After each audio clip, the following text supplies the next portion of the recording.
Ghibli, right? सो पिछले कुछ दिनों से हमारे मार्केट में घिबली नाम का क्रिएचर बहुत ज्यादा ट्रेंड में चल रहा है। तो जो लोग हैं वो धड़ाधड़ अपने इस ओरिजिनल फोटो को इस क्रिएचर में बदलते जा रहे हैं, शायद से उनको अपने ओरिजिनल फोटो से कोई प्रॉब्लम है। लेकिन क्या आपने कभी सोचा है कि जो भी थर्ड पार्टी एप्लीकेशंस होते हैं, प्लेटफॉर्म्स होते हैं, जहां पर आप अपने डेटा को शेयर करते हैं और इन रिटर्न में जो भी आपको रिजल्ट मिलता है, आपने कभी ऐसा सोचा नहीं है कि वो बदले में आपसे क्या लेते होंगे? यहाँ पर आप ये सोच रहे हैं कि इन रिटर्न में जो भी चीजें आपको चाहिए और वो मिल भी रही हैं फ्री में, और आपको ऐसा लगता है कि आपको वो फ्री में मिल रही हैं। तो भाई ऐसा है कि कोई भी कंपनी या फिर कोई भी बंदा अपनी फ्री सर्विसेज आपको क्यों ही देगा? वो पागल थोड़ी है, उसको भी तो पैसे कमाने हैं। ये चीजें आप नहीं समझ पाते। अगर आपको अभी भी ये चीजें नहीं समझ में आई तो इस चीज को हम एग्जाम्पल के साथ समझते हैं। तो यहाँ पर एग्जाम्पल ये है कि मान लो आपको आईफोन लेना है। अब यहाँ पर आईफोन लेने की भी लोगों को चुल होती है। लोगों को इससे कुछ खास काम होता नहीं है, बस लोगों को जलाने के लिए और थोड़ा सा अच्छा पिक्चर के नाम पर इस चीज को लिया जाता है,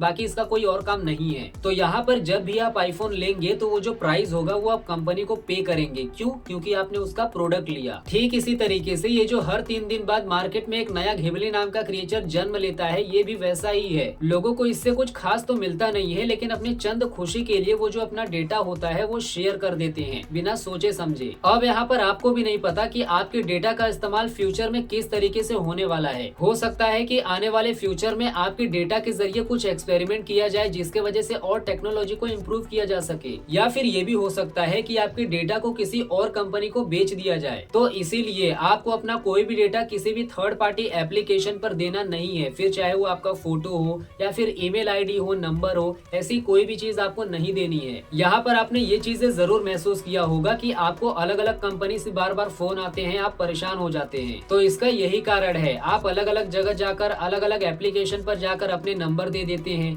ईमेल आईडी डाल देते हैं बिना कुछ सोचे समझे। उसके बाद कुछ ही दिन बाद आपको जो कंपनी वाले होते हैं वो आपके डेटा को बेच देते हैं और फिर आपको कॉल आने लगते हैं, आप परेशान हो जाते हैं। तो इन फ्यूचर में आपको ये सारी चीजें बिल्कुल नहीं करनी है। अगर आपको ये चीजें समझ में आई तो ये जो रील है अपने दोस्तों के साथ जरूर शेयर करें जो धड़ाधड़ अपने फोटो को डालते जा रहे हैं।